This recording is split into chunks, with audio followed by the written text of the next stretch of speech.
안녕하세요. 축구 전문 기자 한준입니다. 한준TV의 한 구독자분께서 손흥민 선수가 프리미어리그 역대 윙어 순위에서 맨유의 데이비드 베컴과 라이언 긱스보다 높은 3위를 차지했다라고 하는데 믿을 만한 내용인지 문의를 해주셨습니다. 그래서 저희가 이게 어떤 기사에서 나왔고 또 누가 선정을 했고 왜 이런 결과가 나왔는지 기사 원문 살펴보고 실제 공신력, 믿을 만한 평가인지 분석해 드리도록 하겠습니다. 지금 보시는 이 기사인데요.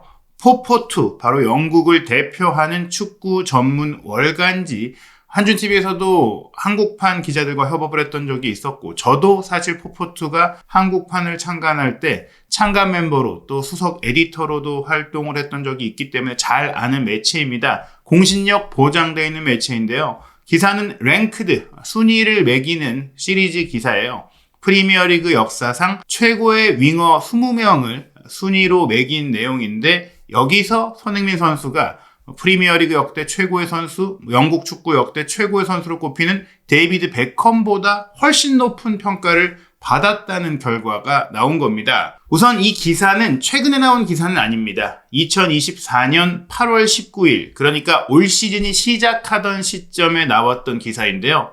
올 시즌의 경기력과 활약이 반영되지 않은 채 지난 2023-2024 시즌 그래도 손흥민 선수가 좋은 컨디션으로 또 전반기에 어마어마한 득점력을 보이면서 공격수로서의 역할도 잘했던 여운이 남아있던 시기에 선정된 결과이기는 합니다. 기사 제목은 다시 한번 보시면 The Best Premier League Wingers Ever, 프리미어리그 역사상 최고의 윙어를 꼽은 것이고요. From the Playmakers to the Pace Merchants and Everyone in Between, 즉 현대 축구에서 윙어라는 포지션이 플레이메이킹도 하고 또 속도감을 활용해서 스트라이커 역할도 하는 전술적인 영향력이 커진 시점을 포괄해서 그 중에 최고의 선수가 누구인지를 선정한 겁니다. 현대 축구 전술에 기준점을 두고 선정했다는 점도 중요한 것 같아요. 특히 누가 이 리스트를 정했는지가 매우 중요한데요. 포포트의 마크 화이트 콘텐트 에디터, 마크 화이트 기자가 쓴 기사입니다. 마크 화이트가 어떤 기자인지 상세한 프로필이 나와 있는데요. 2020년 1월에 포포트에 입사를 했고 2023년 콘텐츠 에디터로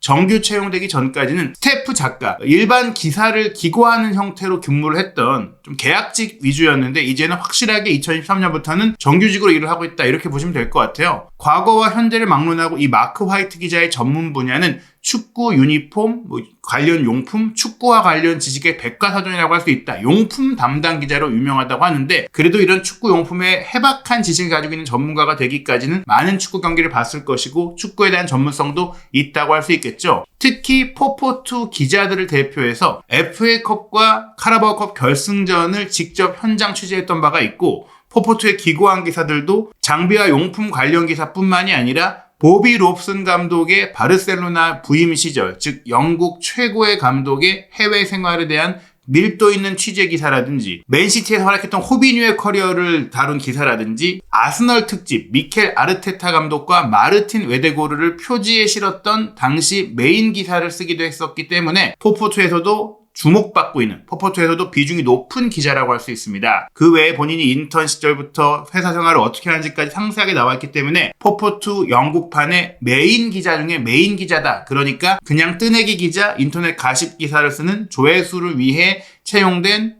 알바 기자가 아니라는 겁니다. 그렇기 때문에 믿을 수 있는 기사라고 여러분들이 보시면 될 것 같은데요. 그러면 어떻게 이런 순위가 나왔느냐? 우선 데이비드 베컴은 역대 20명의 최고의 윙어 중에 10위에 올라 있습니다. 그 평가 내용을 보시면 데이비드 베컴을 기억하지 못하는 사람들, 요즘 분들은 그가 얼마나 대단한 선수였는지, 그저 유명 가수 스파이스 걸스의 멤버였죠.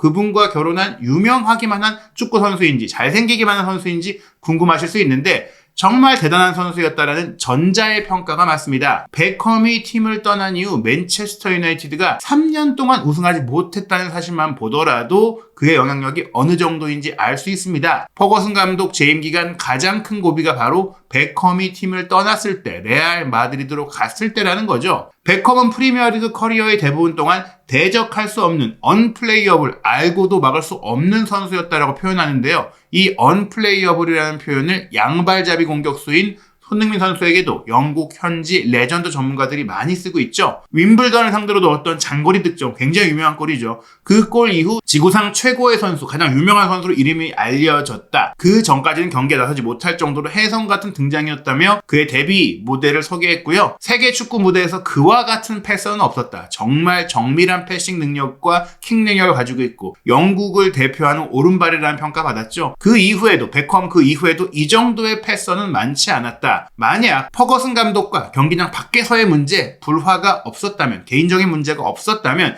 지금 맨체스터 시티에서 역대 최고의 프리미어리그 플레이메이커로 꼽히는 케빈 더브라이너조차도 달성할 수 없었던 대단한 어시스트 기록을 쌓으면서 영국 무대에서 10년 더 뛰었을지도 모른다. 그랬다면 베컴의 순위가 더 올라갔을 수 있겠지만 지금 선정한 프리미어리그 역대 최고의 윙어는 프리미어리그에서 뛰었던 선수 중에 최고의 윙어를 꼽는 게 아니라 뛴 기간들을 가지고 꼽기 때문에 베컴의 활동 기간과 그 기간의 기록과 다양한 면들을 포괄했을 때는 10번째에 들만하다. 손흥민 선수보다 프리미어리그의 역사에 남긴 족적이 더 적다라는 평가가 나온 것이죠. 다른 선수들도 그래요. 리아드 마레즈가 그 위에 오른 점, 레스터 시티에서 동화 같은 우승을 이뤘고 또 맨체스터 시티에서도 수많은 우승 트로피를 들었기 때문에 손흥민 선수가 지금 개인적으로는 충분히 프리미어리그 득점왕을 포함해서 많은 인정을 받고 있지만 우승컵이 없어서 레전드로 인정 못 받는 거 아니냐, 기억에 남지 않을 선수 아니냐, 이런 얘기들을 하는데 마레즈가 9위에 올라있는 것이 손흥민 선수가 굳이 커리어 내에 꼭 우승컵을 들지 않는다고 하더라도 프리미어리그의 레전드이자 아이콘으로 인정받을 수 있는 이유를 볼 수 있는 대목입니다. 물론 그 평가의 기준은 전문가마다 사람마다 주관적인 부분이 있겠지만 영국에서 가장 핫한 축구 전문지인 포포투의 메인 기자의 기준이라면 저희가 좀 어느 정도는 공신력이 있고 좀 통용될 수 있는 기준이라고 생각이 되거든요. 클라우디오 라니에리 감독의 레스터 시티가 피와 땀과 눈물로 프리미어리그 우승이라는 기적을 일궈냈고 일꾼 같은 팀이었다라고 했는데요. 주제 무리뉴 감독이 최근에 얘기한 것처럼 프리미어리그 역대 최고의 감독은 라니에리 감독이다 이렇게 얘기를 할 정도로 이 우승의 가장 큰 공은 라니에리 감독에게 있었다라고 생각이 돼요. 물론 그렇다고 해서 레스터 시티에 천재적인 선수가 없었느냐? 그건 아니다. 리아드 마레즈가 바로 그 천재성을 담당한 선수였다. 마레즈는 기술적인 측면에서 팀의 슈퍼스타였다. 2010년대의 전형적인 윙어였다. 즉 사이드 플레이로 윙어로 뛰는 게 아니라 크로스로 올리는 게 아니라 커트인하는 것. 특히 그 커트인을 예측할 수 있지만 막을 수가 없었다. 결국 맨시티가 그를 영입했고 그는 더 높은 곳으로 날아올랐다고 했지만 우승이라는 커리어에도 불구하고 지속적 영향력과 또 플레이에서의 파괴력과 치명성과 아이코닉함이 손흥민 선수보다 떨어진다라고 본 겁니다. 그리고 맨유 레전드 긱스가 8위에 올라온 건데 요거는 조금 이해하기가 어려워요. 아마 베컴 10위, 긱스 8위인 것은 저는 사실 이 두 선수 같은 경우에는 순위가 조금 올라가도 괜찮다라고 보거든요. 아마도 이 마크 화이트 기자가 맨유를 조금 좋아하지 않는 기자가 아닌가 생각은 듭니다. 가레스 베리가 등장하기 전까지는 프리미어리그의 역대 최다 출전 기록을 가지고 있었던 라이언 긱스, 퍼거슨 감독이 항상 가장 좋아했던 선수, 웨일스 출신으로 왼발에 능한 스피더로 출발을 했지만 엄청난 속도를 가지고 있는 선수였지만 시간이 지나면서 감독의 요구가 무엇이든 해낼 수 있는 전술적인 범용성을 갖게 됐다. 마지막에는 중앙 미드필더로 커리어를 마쳤잖아요. 특히 특정 세대 같은 경우에는 잉글랜드 대표팀이 왼발잡이 선수를 잘 배출하지 못하다 보니까 웨일스에서 태어난 게 아쉽다. 잉글랜드 선수였다면 잉글랜드가 더 좋은 국제대회 성적을 거뒀을 것이다. 이런 얘기를 많이 들었던 게 바로 라이언 긱스였죠. 아마 개인적인 사생활 문제들이 더해져서 긱스의 순위가 조금은 내려가지 않았나 생각도 들고요. 사실 긱스라면 손흥민 선수보다 높은 평가를 받는 게 맞다고 저는 생각을 합니다. 그리고 아스널 선수 중에서는 가장 높은 순위를 차지한 게 7위에 올라있는 로베르 피레스인데요. 어깨를 들썩이는 동작, 현역 시절 달타냥이라는 별명을 얻었을 정도로 이제 외모적으로도 근사한 선수인데 아스널의 무패 우승 멤버죠. 오른발잡이였지만 왼발에서 뛰는 역발 윙어로 뛰면서 이 역발 윙어 스타일의 선구자였다. 애슐리 콜, 티에리 앙리와 함께 왼쪽에서 뛰면서 주로 측면의 플레이메이커로 뛰었지만 공간으로 돌진하고 기회를 창출하고 마무리하고 동료들과 연계 플레이가 좋았던 선수이고 2001-2002 시즌에 3월까지 15개의 도움을 기록하고 있었는데 부상으로 시즌아웃을 당하지 않았다면 프리미어리그 한 시즌 최다 도움도 가능했을 선수다. 그리고 결국 프리미어리그 우승을 이뤘을 때 그가 부상에서 돌아왔고 모든 동료들이 아스널 선수들이 무릎을 꿇고 그에게 경배하고 숭배하는 모습을 통해서 피레스가 벵거 감독이나 앙리만큼 조명받지 못했지만 얼마나 중요한 존재인지를 선수단 내에서는 충분히 인정받았다고 소개를 합니다. 그 선수가 7위였다. 역시 손흥민 선수보다 순위가 낮은 것은 꾸준함과 일관성, 활동 기간에서의 축적된 모습이 아닐까 생각이 됩니다. 가레스 베일 6위죠. 토트넘 역대 최고의 선수 중에 한 명이라고 생각을 하고 고점 기준으로 보자면은 사실 세 손가락 안에 들어야 할 프리미어리그 최고의 선수였습니다. 간단히 말해 베일만큼 자신의 능력을 잘 활용한 선수는 없었을 것이다. 토트넘은 유니폼 입고 뛰었을 때 레프트백으로 시작했지만 본인이 공격수로 점차 올라가면서는 엄청난 힘을 발휘했다. 마치 한 학년 아래 뛴 선수들과 뛰는 학교의 이제 선배 선수처럼 보이는 정말 압도적인 속도와 힘을 보여줬다라고 얘기하면서 웨일스 선수로서 긱스 이후 최고의 선수죠. 풀백과의 1대1을 할 때마다 엄청난 파괴력을 발휘했고 어마어마한 골을 넣었고 결국에는 지구상에서 가장 비싼 선수가 돼서 레알 마드리드로 가게 됩니다. 결국에는 전성시대를 쭉 프리미어리그에서 보냈다면 더 높은 평가를 받았겠지만 고점이 대단했지만 고점으로 보낸 시기가 길지 않았기에 순위가 낮다라고 보시면 될 것 같고요. 5위인 사디오 마네도 사실은 손흥민 선수가 많이 비교되었던 선수죠. 마네의 특이한 능력 중에 하나는 몸의 모든 부위를 잘 활용한다는 점, 패스를 받거나 공을 탁 치는 방식, 터치하는 방식이 조금은 정상적이지 않아 보이지만 기술적으로 워낙 뛰어나니까 공을 소유했을 때 그의 플레이 마치 마법 같았다고 했습니다. 처음에는 오른쪽 윙으로 뛰다가 왼쪽으로 옮긴 뒤에 새로운 차원으로 올라섰다. 살라가 얼음처럼 차갑고 냉철했고 피르미누가 따뜻함과 불꽃 같은 열정을 보였다면 마네는 그야말로 창조성, 좁은 공간에서의 공간 해석력, 득점력 등을 보여줬다라고 했고요.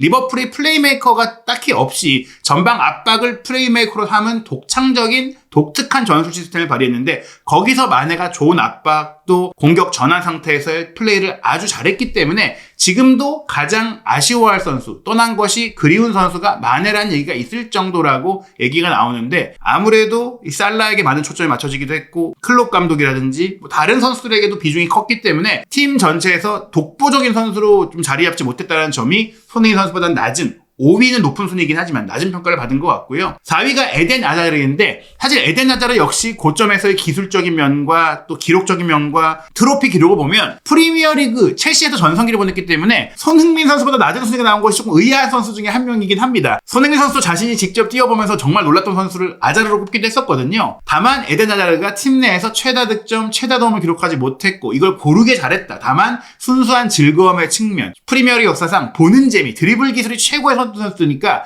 그 점에 있어서 가장 위대한 선수였을지는 모른다. 결국에는 기록적인 면에 대한 조금의 아쉬움, 그리고 팀에서 분명히 본인이 최고의 활약을 펼치긴 했지만 그렇다고 시즌 최고의 활약까지 가지는 못했던 그런 상황들이 있다. 그리고 여기 중요한 게 하나 나오는데요. 토트넘을 상대로 넣었던 동점골이 그때 레스터시티의 동화 같은 우승으로 이어졌다라는 점에 있어서 레스터시티의 영원한 영웅이라고도 얘기를 했거든요. 결국에 레스터시티의 동화 같은 우승이 아자르의 활약이 아니었다면 포체티노의 토트넘에 우승할 수도 있었다. 이렇게도 볼 수 있으니까 이 트로피라는 게 결국에 선수 한 명의 어떤 커리어와 평가를 재단하는 것은 좀 아니지 않느냐. 또 이런 시선도 나올 수 있는 평가 내용이 있다고 볼 수 있습니다. 그러면서 마크 화이트 기자는 손흥민 선수를 프리미어리그 역대 최고의 윙어 3위에 올려놨는데요. 해리 케인이 스트라이커로서 프리미어리그 200골 이상을 기록한 3명의 선수 중에 한 명인데 그 공로로 분명 영원한 꽃을 받게 되겠지만 손흥민 선수의 역할이 컸다라는 거예요. 손흥민 선수가 곁에 있었기 때문에 케인이 이런 활약을 할 수 있었다. 손흥민 선수의 기량과 기여도가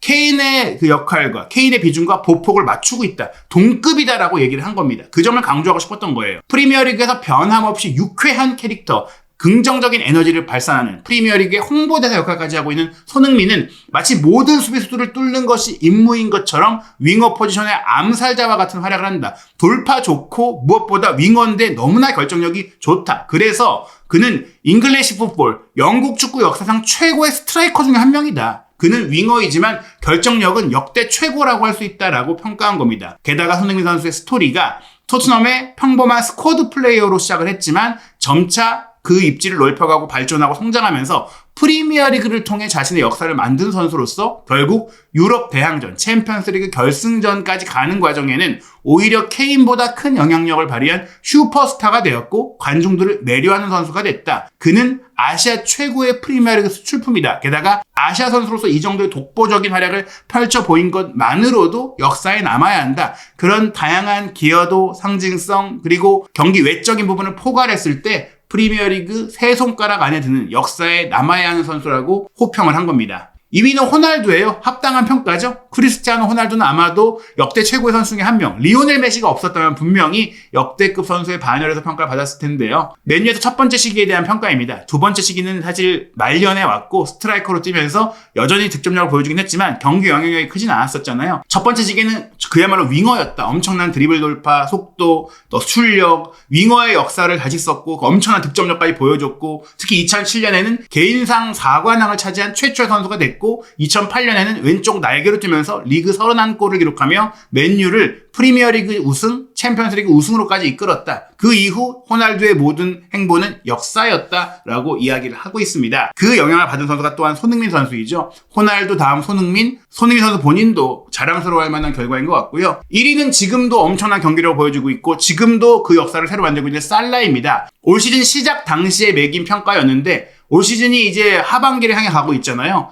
리그 득점 25골, 도움 17개, 득점왕, 도움왕을 동시에 석권할 수 있는 상황이고 프리미어리그 역대 득점 10위에 올라섰고 프리미어리그 역사를 그야말로 새로 만들고 있고 발롱도르 수상까지도 다가서고 있죠. 기록적인 면, 타이틀, 퍼포먼스, 경기 영향력 모든 면에서 살라는 지금 프리미어리그 역대 최고의 윙어라고 평가해도 과언이 아닐 것 같습니다. 저 개인적인 생각으로는 베컴보다 높은 평가를 받은 것은 이 기준으로 봤을 때 맞다고 생각을 해요. 영국 축구의 역사로 봤을 때는 잉글랜드 대표팀에서의 활약이라든지 잉글랜드 선수로서 해외 무대에서 보인 활약과 그 가치와 상징성을 무시할 수 없기 때문에 당연히 베컴이 더 높은 순위에 올라가야 하지만 프리미어리그 역대 최고 윙어를 꼽는다면 프리미어리그에서 10시즌을 보낸 손흥민 선수를 결코 베컴이 넘어서긴 어려울 것이다. 게다가 기록적인 면으로도 손흥민 선수는 프리미어리그 통산 126득점, 윙어인데 사실상 거의 윙어로서 역대 최다골 살라 다음으로 넣고 있는 현재 프리미어리그 통산 득점 공동 17위이고 이 순위를 더 끌어올릴 수 있는 가능성도 있고요. 도움도 17위죠. 71도움. 이 기록도 더 올라갈 가능성이 있기 때문에 이걸 합산하면 70 클럽에 가입한 건데 프리미어리그 역사상